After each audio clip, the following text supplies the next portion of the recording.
देखिए मिस्टर रजत, मैं आपकी कंडीशन को देख के ही आपको एडवाइस कर रहा हूँ। आपका कैंसर 4th स्टेज में है।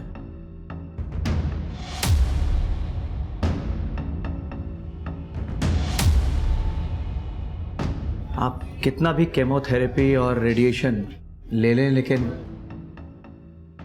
हकीकत यह है कि आपका ठीक हो पाना ऑलमोस्ट इम्पॉसिबल है। सर, पर हम ऐसे कैसे गिव अप कर दें? रजत का ट्रीटमेंट ऐसे बीच में कैसे छोड़ दें सर? पूर्वी जी, मैं आपके इमोशंस को अच्छी तरह समझता हूँ, लेकिन हकीकत यह है कि रजत पहले ही बहुत दर्द बर्दाश्त कर चुका है।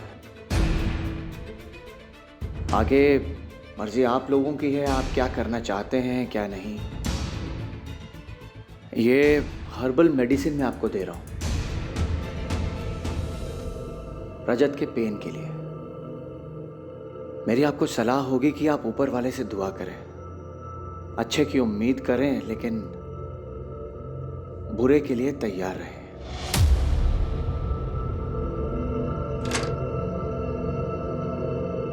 बकवास कर रहा है ये doctor. I can't leave you hanging. कोई बकवास नहीं कर रहे हैं डॉक्टर। तुम्हें भी पता है पूर्वी कि मैं बचने वाला नहीं हूँ, फिर क्यों मेरे साथ तुम भी सफर करना चाहती हो? मुझे तुम्हारे लिए 100 गुना भी सफर करना पड़े ना तो भी मैं करूंगी। बच्चे कुछ पैसे तो क्या घर पे बेचना पड़े तो वो भी बेच दूंगी, पर मैं तुम्हें ऐसे अकेला नहीं छोड़ सकती रजत। तुम मेरे साथ नहीं रहना चाहते क्या?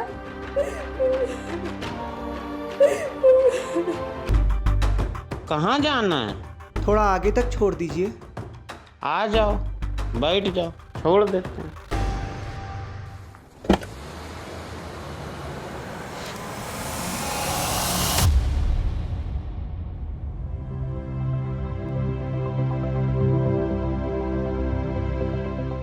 ऑफ कोर्स रजत का इलाज हो सकता है। रजत को 4th नहीं 3rd स्टेज का कैंसर। विटामिन ट्रीटमेंट के बाद हम लोग कीमो स्टार्ट करेंगे। हाँ, बट आप लोगों को थोड़ा पेशेंस रखना पड़ेगा। हम रखेंगे सर, आप जैसे कहेंगे ना हम वैसे करेंगे। गुड।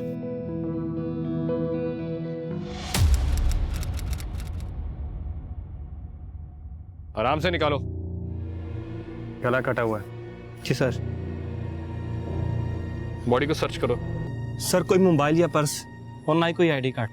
लगता है लुढ़के से फेंक दिया है यहाँ। बॉडी को पोस्टमार्टम के लिए भेजो और इसकी फोटो क्लिक करो और आसपास के एरिया में लोगों को दिखाओ।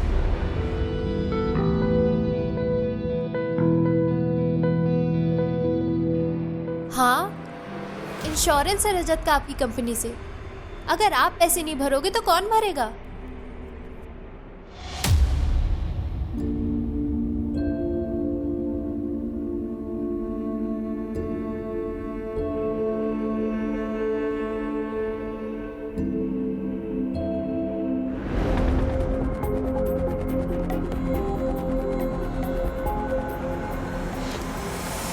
रजत, क्या हुआ रजत को?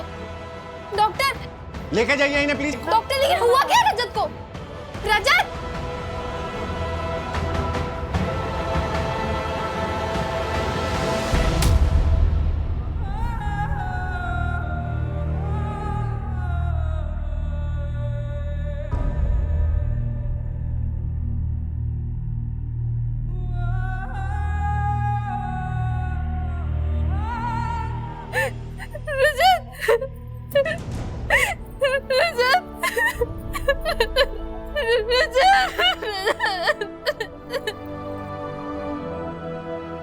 रजत को क्या हुआ? आपने तो कहा था कि वो ठीक हो जाएगा। सब कुछ ठीक था। रजत की बॉडी ट्रीटमेंट को अच्छे से रिस्पॉन्स भी कर रही थी। शायद लास्ट मिनट कॉम्प्लिकेशंस हुई रजत के साथ। पर आपने तो कहा था कि रजत ठीक हो जाएगा। मेरे से क्या हो गया? आई एम सॉरी पूर्वी।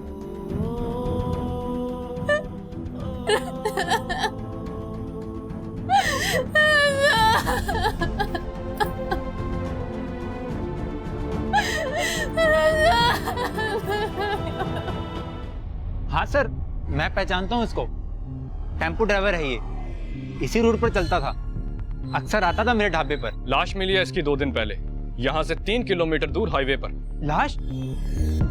सर 3 दिन पहले ये मेरे ढाबे पर आया था। जाते वक्त एक औरत को लिफ्ट देते हुए भी देखा था मैंने। जरूर इसी ने कुछ किया होगा उस औरत के साथ भी, तभी उसने इसे मार दिया होगा। नाम पता जानते हो इसका? सर नाम पता तो नहीं मालूम, पर हाँ पहले ये अपना मोबाइल ढाबे पर ही भूल गया था। एक मिनट सर, ये लो सर, शायद इससे कुछ आपको पता चल जाए। ठीक है।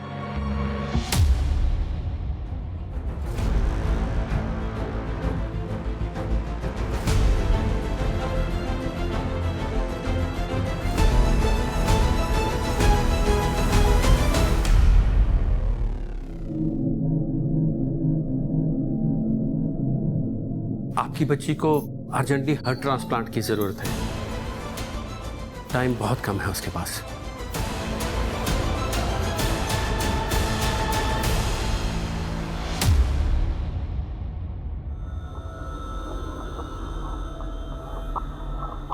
जी आप कौन? मेरी बेटी पीहू इस हॉस्पिटल में एडमिट है और आपके पिताजी की वजह से उसकी जान बचाई जा सकती है। कैसे? मेरी बेटी सिर्फ 8 साल की है और उसे हार्ट ट्रांसप्लांट की जरूरत है। डॉक्टर का कहना है कि आपके पिताजी का हार्ट उसे ट्रांसप्लांट किया जा सकता है। ये क्या बकवास कर रही हैं आप? मेरे पिताजी अभी जिंदा है। पर ब्रेन तो डेड है ना, और वो कभी रिकवर भी नहीं करेंगे। ये आप कैसे कह सकती हैं? और अगर ऐसा है भी तो मैं आपकी बेटी के लिए अपने पिताजी को मार दूं? देखिए, आप मेरी बात नहीं समझ रहे। आपके पिताजी ने तो पूरी जिंदगी जी ली, पर मेरी बेटी पीहू, वो तो सिर्फ 8 साल की है। उसके सामने उसकी पूरी जिंदगी पड़ी है। आपके पिताजी की मौत मेरी बेटी को जिंदगी दे सकती है। अरे कौन है ये औरत? भाई साहब, कौन है ये? कोई है यहाँ पे? बाहर निकलो इसे। मेरी कोई है यहाँ पे? जिंदगी आपके हाथ में है। प्लीज उसे बचा लीजिए, प्लीज भाई साहब, प्लीज। वो सिर्फ 8 साल की है, आप थोड़ा तो समझिए। उसकी पूरी जिंदगी पड़ी है भाई साहब। प्लीज मेरी बात सुनिए, प्लीज थोड़ा सोचिए। अब अंदर मत जाना।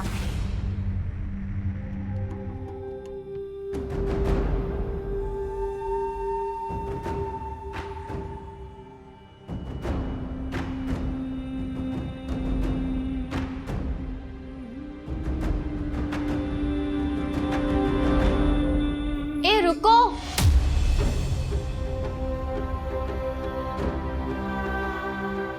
मैं आपकी हेल्प कर सकती हूँ अपने पति को मनाने में। बहन जी, आपका बहुत बहुत एहसान होगा। आप प्लीज हार्ट। अरे मेरी बात तो सुनिए पूरी। एहसान की कोई बात नहीं है।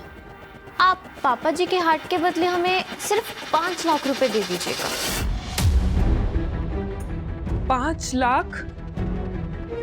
पर बहन जी, इतने पैसे तो मेरे पास नहीं है। सारे पैसे पहले ही पीहू के इलाज में खर्च हो चुके हैं। मैं इतने पैसे कहाँ से लाऊंगी? तो फिर रहने दो। बिना कुछ मिले मैं कैसे समझा पाऊंगी अपने पति को? नहीं नहीं, सुनिए, मैं कुछ करती हूँ। मैंने अपने पति से बात करती हूँ। मुझे हार्ट चाहिए। ठीक है।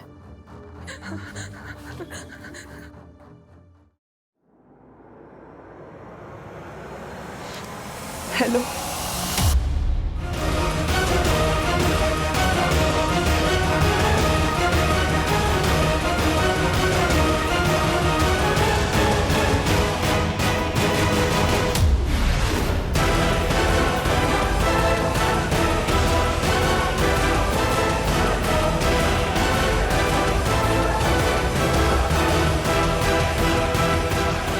सर, इन 8 मर्डर्स में एक बात कॉमन है। जब जब ये मर्डर हुए हैं, एरिया के लोगों ने लाल सलवार सूट पहने एक औरत को देखा है गाड़ियों से लिफ्ट मांगते हुए। क्लियरली एक सीरियल किलर का काम है राजेश, वो भी एक औरत। हमें सीरियल किलर मैपर की जरूरत पड़ेगी किलर की प्रोफाइलिंग करने के लिए। अरेंज करो। सर, इन सारे मर्डर्स में किलर का मोडस ऑपरेंडी बिल्कुल सेम है। कैसा डाउट? सर ये देखिए सर, लेकिन दोनों ही मर्डर्स के मोडस ऑपरेंडी में कोई डिफरेंस नहीं है, बल्कि इस तरह के किलिंग्स में परफेक्शन आते आते आता है। और इन सारे मर्डर्स में परफेक्ट सिमिलरिटी देख के तो ये कह सकता हूं कि इतनी सिमिलरिटी बिना प्रैक्टिस के पॉसिबल ही नहीं है। मतलब तुम कहना चाहते हो कि इस सीरियल किलर ने इन मर्डर्स से पहले और भी मर्डर्स किए। जी सर। और सर आपका ये अंदाजा भी बिल्कुल सही है कि विक्टिम की गर्दन को गाड़ी में पीछे से बैठ के काटा गया, क्योंकि सर ये देखिए, ये सारे कट के मार्क्स फ्लैट ना होकर सर्कुलर है, जैसे गर्दन को पीछे की तरफ से खींच के रेता गया। क्या ये मर्डर्स कोई औरत कर सकती है? सर बिल्कुल कर सकती, क्योंकि पीछे की तरफ बैठ के मारने के लिए ज्यादा फोर्स की जरूरत नहीं पड़ी होगी विक्टिम को कंट्रोल करने के लिए। मगर हाँ, वो फोर्स इतनी भी कम नहीं होगी कि कोई भी औरत इसे आसानी से कर ले। अगर वाकई में ये सीरियल किलर कोई औरत है तो पक्का वो कोई अच्छी कदकाठी वाली औरत होगी।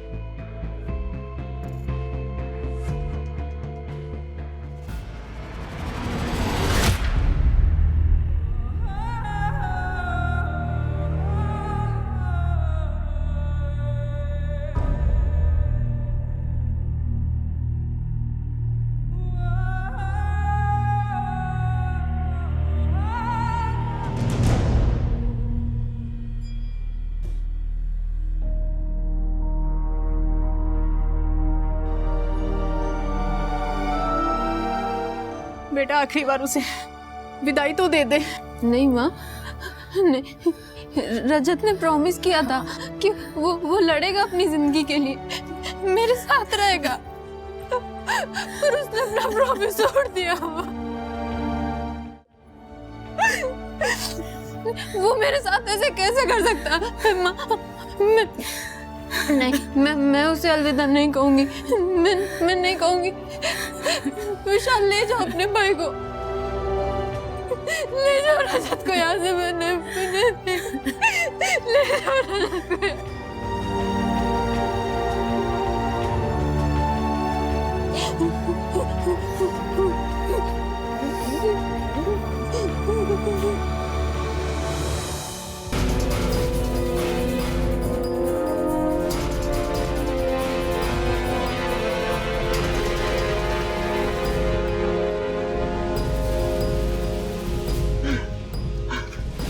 जा भाग। सर मैं सच कह रहा हूँ सर, मैंने कुछ नहीं किया सर, मैंने किसी टैक्सी वाले का खून नहीं किया सर। तो जिस टैक्सी ड्राइवर की डेड बॉडी हमें मिली है उसकी टैक्सी तेरे पास कैसे आई? पिछले 1 साल से चोरी की गाड़ियों का कलर और चेसिस नंबर बदल के बेच रहा था ना तू? सोच रहा था कभी पकड़ा नहीं जाएगा, लेकिन इस बार तूने जल्दी में चेसिस नंबर बदलना। साहब मैंने कुछ नहीं बदला सर, कुछ भी नहीं बदला सर। मुझे गाड़ियाँ वैसे ही मिली थी जैसे आपको मिली है सर। फिर ये सारी गाड़ियाँ तेरे पास आई का? सर कॉल आते थे उन गाड़ियों को उठाने के लिए, और कॉल पर ही अलग अलग जगह का एड्रेस दिया जाता था। उन गाड़ियों को उठाने के बाद पेमेंट वही रखने के लिए बोलते थे साहब। कौन करता था फोन? किससे बात होती थी तेरी? अलग अलग नंबर से फोन आता था साहब, एड्रेस बताने के लिए।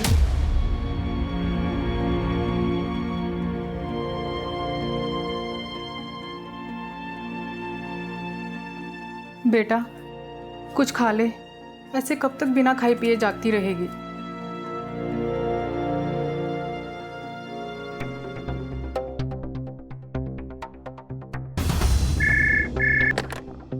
हेलो, मैंने पहले भी आपको फोन किया है, मेरी डॉक्टर बख्शी से अभी बात करवाइए। अगर इस बार डॉक्टर बख्शी कॉल पर नहीं आया ना तो मैं पुलिस में कंप्लेंट करूंगी उनकी। मेरे पति की मौत के जिम्मेदार है वो। वेट,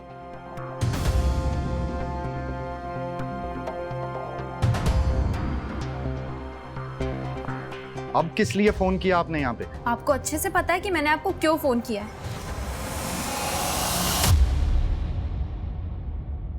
देखिए, आपके हस्बैंड की अभी अभी डेथ हुई है, कहीं आप इमोशंस में आके तो हॉस्पिटल को ब्लेम नहीं कर रही हैं? क्योंकि बहुत ही रेप्यूटेड हॉस्पिटल है ये। रेप्यूटेड है तो क्या हुआ? मेरे पति का मर्डर किया है डॉक्टर बख्शी उन हॉस्पिटल वालों ने। मुझे रिपोर्ट लिखवानी उन लोगों के खिलाफ, कातिल है वो लोग, और आप मेरी रिपोर्ट नहीं लिख रही है, क्यों? क्या हुआ? सर वो मेरे रजत को उन लोगों ने। मैंने सब सुन लिया, आप प्लीज बैठिए बैठिए। मनप्रीत। Yes sir. मैडम से एनसी लो रिटर्न में, और खुद सिटी हॉस्पिटल जाकर पर्सनली चेक करो। Yes sir.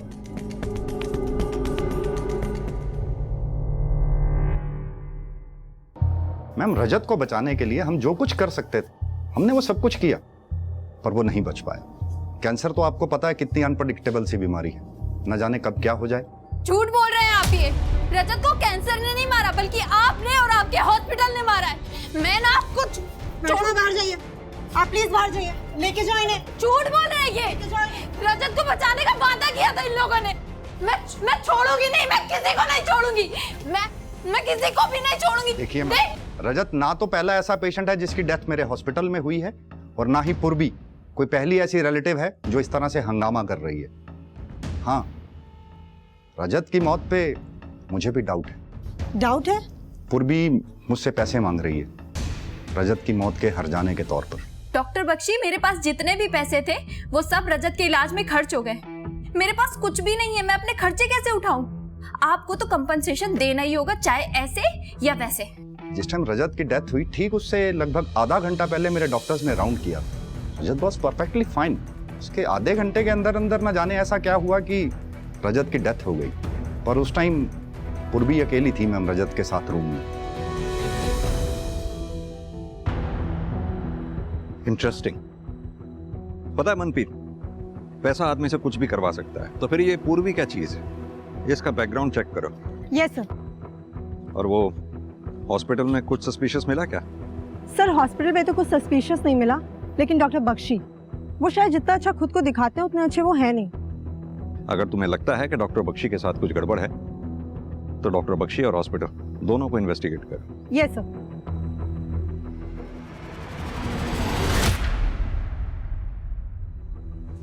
सर मुझे पैसों की जरूरत है, और आप ऐसे कैसे मना कर सकते हैं मुझे पैसे देने से? हेलो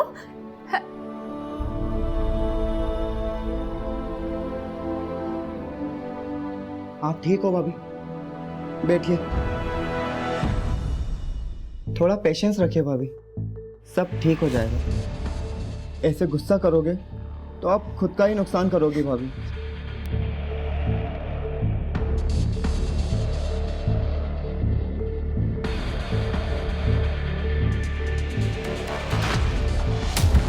मुझे पता है मुझे क्या करना है। तुम ना ज्यादा सिंपैथी मत दिखाया करो और मुझसे दूर से बात किया करो। बार बार यहाँ मत आया करो, चले जाओ यहाँ से।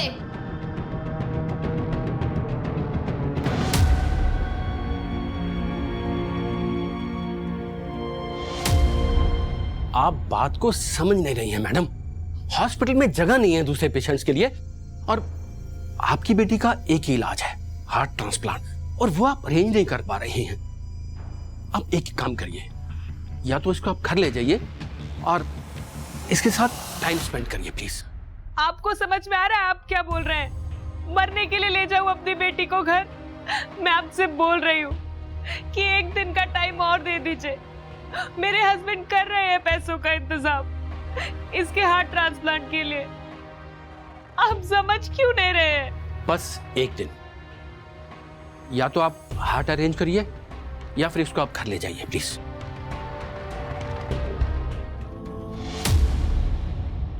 ज्ञान के मर्डर केस में हमारे पास एक ही सस्पेक्ट है, वो ढाबे वाला वीरू, जिसका झगड़ा हुआ था ज्ञान के साथ। ओए जितना दे दिया उसी में तसल्ली कर। अरे पर भाई जी रुको। ओए हट। बाकी पुलिस स्टेशन से कुछ पता चला? हाँ सर, हाईवे पे हो रही लूटपाट की गैंग के बारे में पता किया। गैंग के बारे में क्या पता चला? सर गैंग के बारे में कुछ खास पता नहीं चला, लेकिन पिछले 1-2 सालों में कई पुलिस स्टेशन में ज्ञान जैसे ही सिमिलर मर्डर केसेस रिपोर्ट हुए हैं, जिनमें से ज्यादातर विक्टिम की पहचान नहीं हो पाई है सर। और जिन 1-2 विक्टिम की पहचान हुई भी थी, उनके केस को रैंडम लूटपाट की केस की तरह इन्वेस्टिगेट किया गया। अगर ये ढाबे वाला वीरू उस ज्ञान को नहीं पहचानता और उस लाल सूट वाली औरत के बारे में हमें नहीं बताता, तो हम भी शायद इस केस को एक रैंडम केस की तरह ट्रीट कर रहे होते। सर अब क्या करें? पहले तो हमें यह पता करना है कि ये वीरू सच बोल रहा है या सिर्फ हमें बहका रहा है। तुम ऐसा करो, बाकी के पुलिस स्टेशन से जो भी सिमिलर केस रिपोर्ट हुए हैं उनकी डिटेल मंगवाओ और उसे आपस में टैली करो। देखो कोई लीड मिलती है या नहीं। जी सर।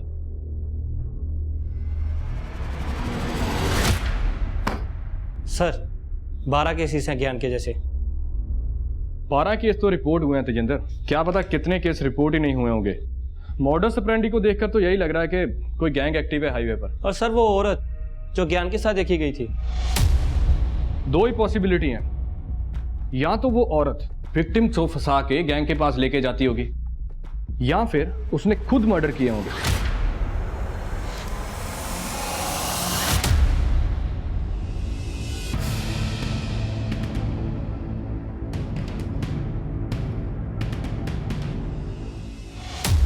सर 8 विक्टिम्स की पोस्टमार्टम रिपोर्ट स्टडी कर रहा था, लेकिन उसमें भी कुछ खास मिला नहीं था इन्वेस्टिगेटिव टीम्स को। सर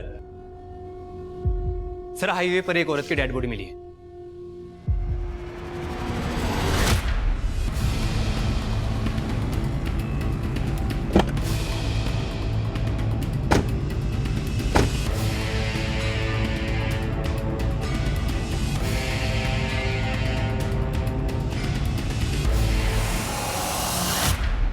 सर लाल सूट, सर ये कहीं हुई तो नहीं? बॉडी को बाहर निकाल। बॉडी को सबसे पहले तुमने देखा था? जी सर, मैं बस यहाँ से जा रहा था तो मेरी नज़र पड़ी सर। तो जब यहाँ आए बॉडी के आसपास किसी को देखा? नहीं सर, यहाँ पर कोई भी नहीं था।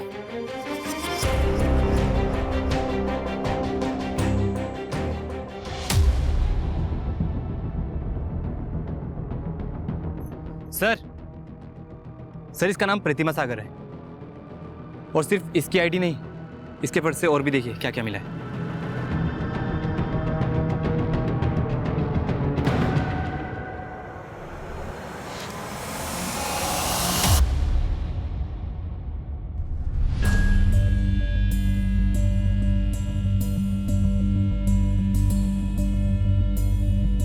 सुनो, यहाँ ये प्रतिमा सागर यहीं रहती है? जी प्रतिमा यहीं रहती हैं, लेकिन काफी दिन से दिखाई नहीं दी। तो इसकी फैमिली में कोई नहीं है? अरे सर फ्री है सर, कोई होता भी तो वो भी साथ छोड़ के चला जाता। ऐसा क्यों? अरे सर साइको है, कब आती कब जाती है इसका कोई पता ही नहीं लगता, किसी से बनती ही नहीं है इसकी। अगर गलती से कोई इससे बात भी कर लेना तो खाम भड़क जाती है। ऐसी औरत से कौन कांटेक्ट रखना चाहेगा, ना घर वाले ना बाहर वाले। तो ठीक है।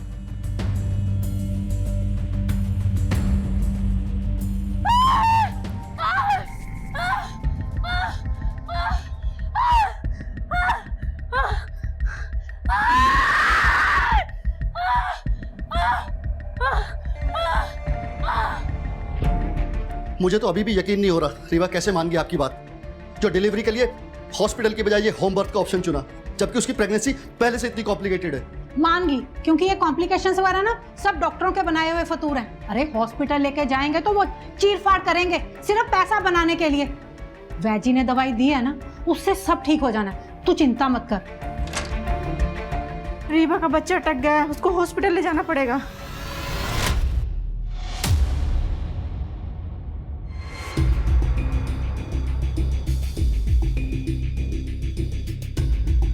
We want justice. We want justice. We want justice. We want justice. We want justice. We want justice. अरे हटिए, हटिए, प्लीज प्लीज प्लीज प्लीज हटिए, स्कूटी स्ट्रेचर लाओ please. We want justice. We want justice.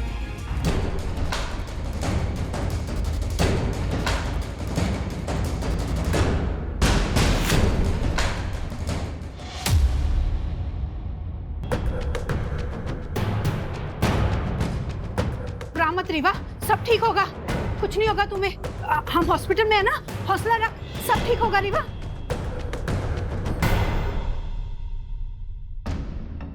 मैं ना veggie को phone करती हूँ, वो जरूर कोई दवा बताएंगे। किसी को फोन नहीं करेंगे आप, पहले रीवा और मेरे बच्चे की जान खतरे में डाल चुकी हैं आप।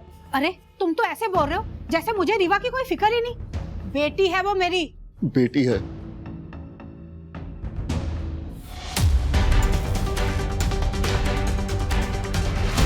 ये रहे तुम्हारे पैसे। लेट कर दिया तुमने, अब कुछ नहीं हो सकता। डैडी जी गुजर गए। कुछ नहीं हो सकता मतलब?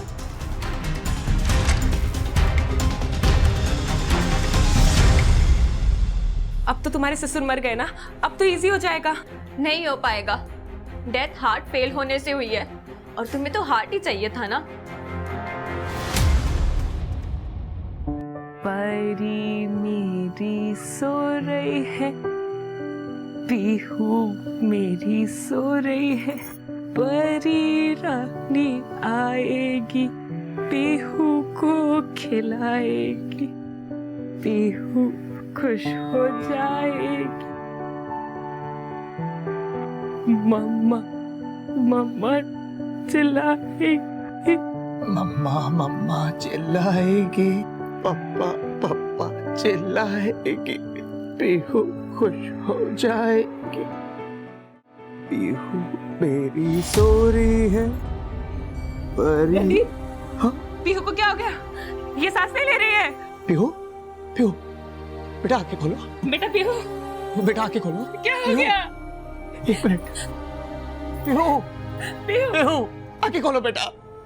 पीहू पीहू आंखें खोलो।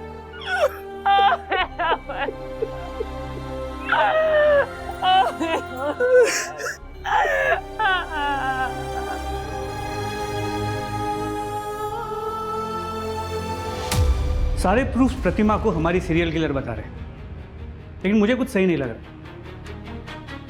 यह भी तो हो सकता है कि ये सारे प्रूफ्स प्लान किए गए प्रतिमा के खिलाफ, ताकि हम हमारी इन्वेस्टिगेशन बंद करें। एक काम करते हैं, इस प्रतिमा के मर्डर केस को एक इंडिपेंडेंट मर्डर केस की तरह ट्रीट करते हैं और इसके किलर को ट्रेस करने की कोशिश करते हैं। एक बार ये किलर हाथ में आ गया तो प्रतिमा की असली कहानी भी सामने आ जाएगी। प्रतिमा की बॉडी हमें यहाँ मिली, तुम उस तरफ जाके पूछताछ करो, हम लोग इस तरफ देखते हैं। हो सकता है प्रतिमा के केस में कोई नया लीड मिले। ठीक है सर।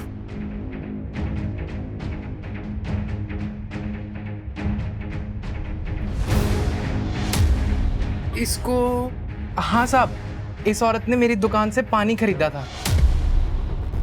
भैया एक पानी की बोतल देना, थोड़ा जल्दी दे दो।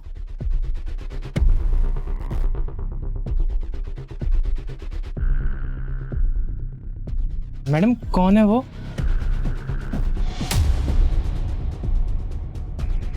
कोई नहीं। कौन था वो आदमी?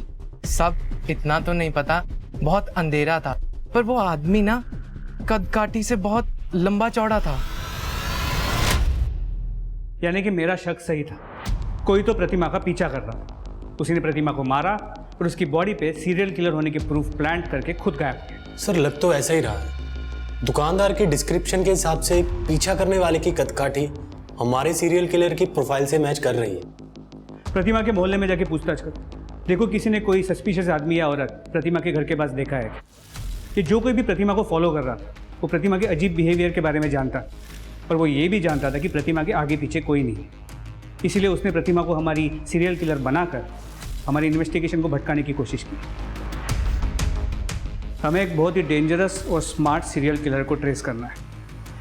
हमें उसे जल्द से जल्द पकड़ना होगा, न जाने वो अपना अगला शिकार किसे और कहाँ करे। सर जिस पुलिस स्टेशन के ज्यूरिसडिक्शन में डेड बॉडीज मिली थी वो सभी हाई अलर्ट पर हैं। अलर्ट पर ही रखो उन्हें। सीरियल किलर आजाद घूम रहा है, जल्दी नहीं पकड़ा गया तो और भी मर्डर होंगे। Okay sir.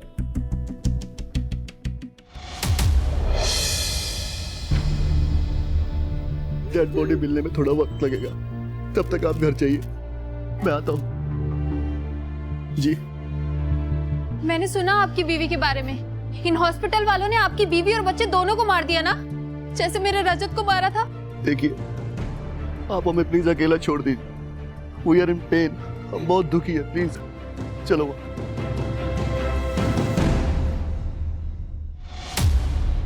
अच्छा ही हुआ रजत को अपनी जिंदगी से मुक्ति मिल गई। पूर्वी उसके साथ रह के भुगती तो रही थी, कम से कम वो अपनी मर्जी से अपनी जिंदगी जी तो सकती। अपनी मर्जी से मतलब? अरे मैम, मरने वाले के बारे में मैं आपको क्या बताऊं। रजत को कैंसर होने से पहले ही उसने अपने भाई विशाल को अपनी मम्मी पापा के घर भेज दिया था। अब रजत के मरने के बाद वो जब चाहे अपनी मर्जी से आता जाता है। मुझे तो ये लगता है विशाल और पूर्वी के बीच कुछ। सिटी हॉस्पिटल के रिकॉर्ड में एक चीज बहुत ऑड है। क्या? शहर के बड़े बड़े और फेमस हॉस्पिटल्स में भी इतने ऑर्गन ट्रांसप्लांट नहीं हो रहे हैं जितने इस सिटी हॉस्पिटल में हो रहे हैं। इनफैक्ट पूर्वी के हस्बैंड रजत, उसके भी ऑर्गन ट्रांसप्लांट वही हुए थे। और सर पूर्वी, उसके बारे में हमें ये पता चला है। ये देखिए, ये तो रजत के इंश्योरेंस के पेपर है। बिल्कुल। और आप रजत की इंश्योरेंस को क्लेम करना चाहती हैं, वो भी जल्द से जल्द। हाँ तो इसमें गलत क्या है? मेरे पति के नाम पे इंश्योरेंस था और अब उसकी डेथ हो गई है, क्लेम नहीं करूंगी तो क्या करूंगी? गलत? इसमें कोई गलत नहीं है, बल्कि आपके और आपके देवर विशाल के बीच में जो भी कुछ चल रहा है, क्या वो सही है? क्या चल रहा है मेरे और विशाल के बीच में? कहना क्या चाहते हैं आप? यही कि आपके और विशाल के बीच में जो कुछ भी चल रहा था, इसी वजह से रजत ने विशाल को उसके माँ बाप के पास भेज दिया था, क्योंकि उसे शक था। बकवास कर रहे हैं आप ये। रजत ने विशाल को यहाँ पर सिर्फ पढ़ाई करने के लिए बुलाया था, मगर वो यहाँ आकर कुछ ज्यादा ही बिगड़ गया था। मेरे साथ फ्रेंडली होने की कोशिश कर रहा था, इसलिए मैंने रजत को बोला था विशाल को वापस मम्मी पापा के पास भेजने के लिए। और ये डॉक्टर बख्शी से कॉम्पनसेशन के लिए ब्लैकमेलिंग कर रहा है। मैंने कोई ब्लैकमेलिंग नहीं की है सर। मैंने सिर्फ उनसे ये कहा था कि उन्हें रजत की मौत का हर्जाना भरना पड़ेगा, और डॉक्टर बख्शी इस बात का बतंगड़ बना रहे और कुछ नहीं कर रहे सर। मुझे तो इस बात का विश्वास नहीं होता सर कि जो लोग मेरे पति की मौत के जिम्मेदार हैं, अब उनकी बात पे भरोसा कर रहे हैं। पूर्वी जी, हमें आपके बारे में कुछ बातें पता चली थी, तो हमने आपसे पूछताछ की। हमें डॉक्टर बख्शी और उनके हॉस्पिटल के बारे में कुछ बातें पता चली हैं, उनसे भी पूछताछ करेंगे। मेरा बेटा 29 साल का था। आज तक अपेंडिक्स के अलावा उसे कभी हेल्थ प्रॉब्लम नहीं हुई, और उसी के लिए हम सिटी हॉस्पिटल में उसको लेकर गए थे, मगर वो जिंदा वापस ना आ सका। क्या आपने अपने बेटे के ऑर्गन्स डोनेट करने के लिए कुछ पेपर्स पे साइन किया था? मैम, इलाज के दौरान उन्होंने हमसे इतने पेपर साइन करवाए, हो सकता है बीच में कोई ऐसा पेपर रख दिया हो। हमें इसके बारे में कुछ मालूम नहीं है।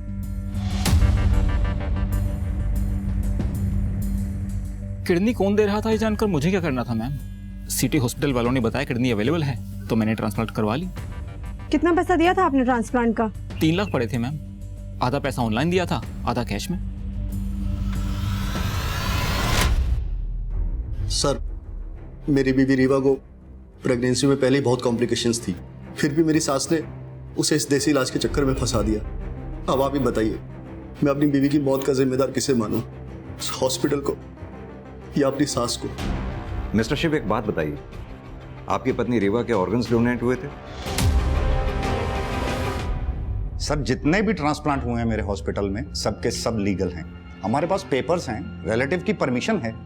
लेकिन डॉक्टर बख्शी, सब केसेस में ट्रांसप्लांट के बेनिफिशरीज या रिलेटिव्स को पता ही नहीं था कि वो डोनेशन के पेपर पे साइन कर रहे हैं। दूसरी बात, ट्रांसप्लांट के बेनिफिशरीज से हाफ पेमेंट कैश में ली गई, जिसका हमें कोई ट्रेस नहीं मिला।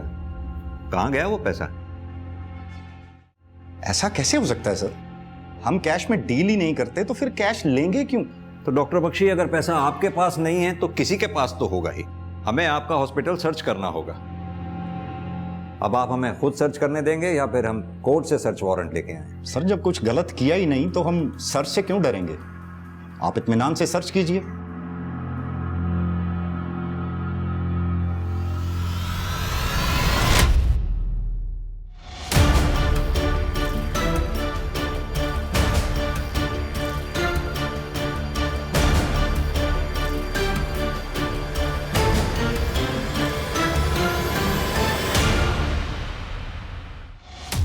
हाँ तो राधा कुमारी जी, हॉस्पिटल के ऑर्गन डोनेशन ट्रांसप्लांट के सारे गड़बड़ केसेस तुम ही हैंडल करती हो, क्यों और कैसे? हॉस्पिटल में कोई और नर्स नहीं है क्या? सर, मेरा यकीन कीजिए, मैंने किसी को कुछ नहीं किया। मैं तो सिर्फ ऑर्गन डोनेशन के पेपर पर रिश्तेदारों की सिग्नेचर लेती थी। धोखे से? ये सारा उसका आइडिया था। वो पहले से ही जानता था कि कौन सा पेशेंट कब बनने वाला है। वो बस मुझे नाम मैसेज कर देता था और मैं सारे पेपर वर्क कंप्लीट कर लेती थी। सब बताए गए पेशेंट के मरने के बाद जिन्हें ऑर्गन चाहिए होते थे, मैं उनसे कैश लेके उसे 70% दे देती थी। मुझे तो सिर्फ 30 ही मिलता था सर। नाम क्या है उसका? नाम बताओ। सर, मुझे नहीं पता। वो सिर्फ मुझे पेशेंट का नाम मैसेज करता था और पैसे कहाँ छोड़ने हैं वो एड्रेस मैसेज करता था। जब तुम उसे जानती तक नहीं हो, इतना दावे के साथ कैसे कह सकती हो कि वो मेल था? सर, मैंने तो सिर्फ आइडिया लगाया है। वो औरत है कि मर्द मुझे नहीं पता। देखो राधा, इतना बड़ा कांड तुम अकेले तो कर नहीं सकते। शराफत से ये बताओ, इस इतने बड़े कांड में हॉस्पिटल का कौन कौन स्टाफ मेंबर तुम्हारे साथ शामिल है? सर, गार्ड रमेश और वार्ड बॉय सुखविंदर। सर, मेरा कोई कसूर नहीं है, मुझे छोड़ दीजिए, मैं बेगुनाह हूँ सर।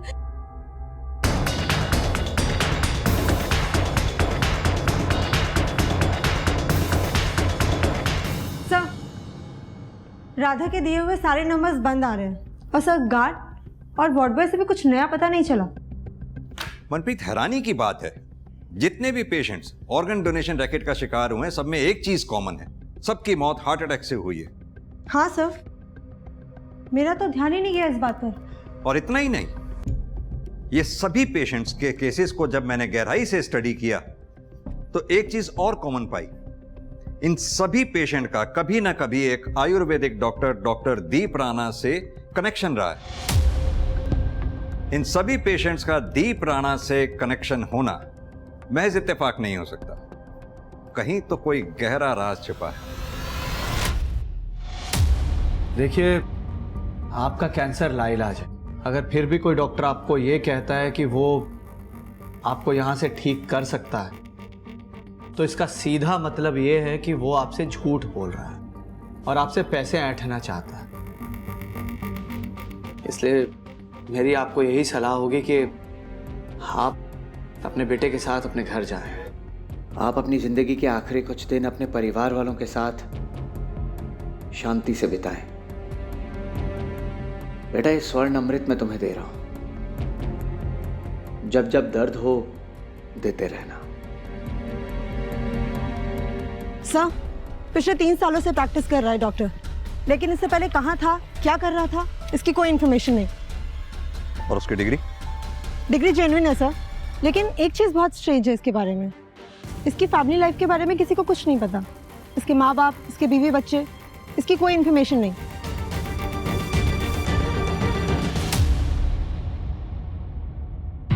क्या बात डॉक्टर साहब,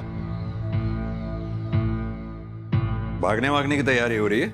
इंस्पेक्टर साहब, आप लोग यहाँ, और ये आप क्या कह रहे हैं? आई होप कि आपने सुना होगा कि सिटी हॉस्पिटल में कई सारे पेशेंट्स की मौत हार्ट अटैक से हो गई, और तो और उनके ऑर्गन्स भी डोनेट धोखे से करवाए गए। और डॉक्टर साहब, ताज्जुब की बात तो ये है कि सभी पेशेंट्स आपके हैं। आपने उन्हें सिटी हॉस्पिटल में रेफर किया था। तो नहीं करना चाहिए था क्या? देखिए इंस्पेक्टर, सिटी हॉस्पिटल एक शहर का रिप्यूटेड हॉस्पिटल है। पेशेंट्स को सेकंड ओपिनियन चाहिए होता है, इसलिए मैं उन्हें उस हॉस्पिटल में रेफर कर देता हूँ। इसमें कुछ गलत किया क्या मैंने? गलत नहीं किया होता तो ऐसे भाग तो नहीं रहे होते डॉक्टर साहब। मैं भाग नहीं रहा हूँ। मैंने अपने लैंडलॉर्ड को 1 महीने पहले ही इन्फॉर्म कर दिया था कि मैं यहाँ से जा रहा हूँ दूसरे शहर। आप चाहें तो उनसे पूछ सकते हैं। पूछ लेंगे, उनसे भी पूछ लेंगे। फिलहाल आप ये बताइए कि आप यहाँ 3 साल से प्रैक्टिस कर रहे हैं। 3 साल पहले आप कहाँ थे, क्या कर रहे थे, इसका कोई रिकॉर्ड क्यों नहीं? 1 मिनट।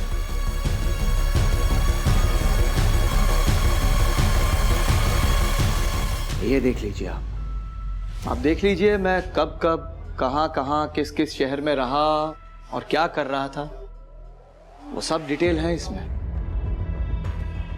ठीक है डॉक्टर साहब, फिलहाल हम ये डॉक्यूमेंट्स लेकर जा रहे हैं वेरिफिकेशन के लिए, लेकिन हाँ, जब तक हम कहें नहीं ये शहर छोड़कर जाइएगा नहीं। चलो मनप्रीत।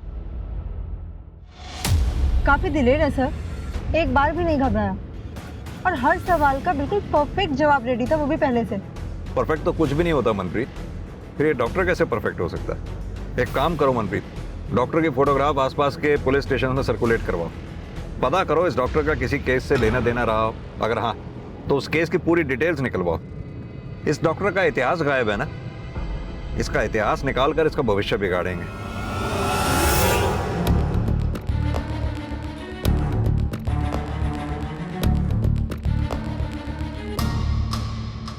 सर, हम उस सीरियल किलर को कभी ढूंढ नहीं पाए। हमने अपनी पूरी कोशिश की। उस सीरियल किलर ने अपनी एक विक्टिम प्रतिमा को सीरियल किलर बनाकर हमारे सामने प्रोजेक्ट करने की कोशिश भी की। हमने प्रतिमा के एक पड़ोसी से उस किलर की आधी अधूरी स्केच बनवाई थी। सर ये देख। तो इस स्केच से कोई हेल्प नहीं मिली आपको? नहीं सर, हमें प्रतिमा के घर में एक अनजान आदमी के फिंगरप्रिंट्स भी मिले थे, लेकिन हमारे पास कोई सस्पेक्ट था नहीं कि इसके साथ वो फिंगरप्रिंट्स मैच कर सकते। सर, अब आपके पास एक सस्पेक्ट है तो ट्राई करके देखते हैं। नहीं वर्मा जी, ऐसे डॉक्टर दीप राणा के फिंगरप्रिंट्स नहीं ले पाएंगे। वो बहुत होशियार है, डेंजरस भी। हमें उसके फिंगरप्रिंट्स उसकी नॉलेज में डाले बिना लेने होंगे। सर वो कैसे करेंगे? मनप्रीत, एक सर्च वारंट निकलवाओ। Yes sir.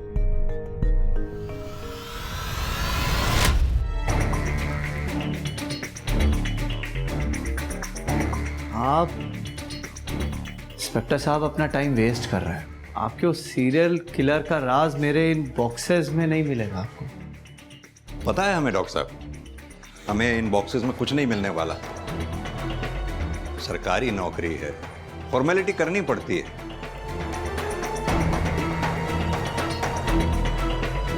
चलो भाई, हो गया बस। ठीक है डॉक्टर साहब, जल्दी मुलाकात होती है। चलो Manpreet.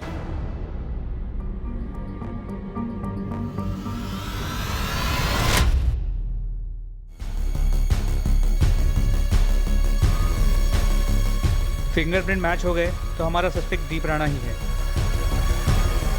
It's a match sir.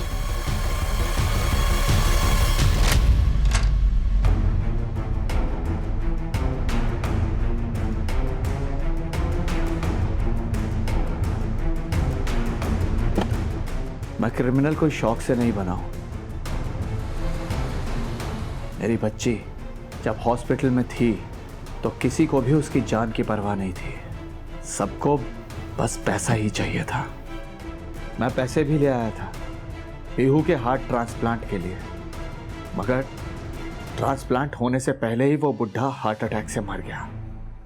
और तब मुझे लगा कि जिसको मरना ही है, अगर उसके मरने से किसी की जिंदगी बच जाती है, खासकर मेरी बेटी जैसे बच्चों की या और लोगों की, तो उनके मरने में क्या गलत है। इसलिए मैंने डॉक्टर बनने की सोची। जिन लोगों के बचने की कोई उम्मीद ना हो, उन्हें टाइम से उनके अंत तक पहुंचा सकूं। लेकिन डॉक्टर बनने के लिए मुझे पैसों की जरूरत थी और इसलिए मैंने मर्डर्स किए।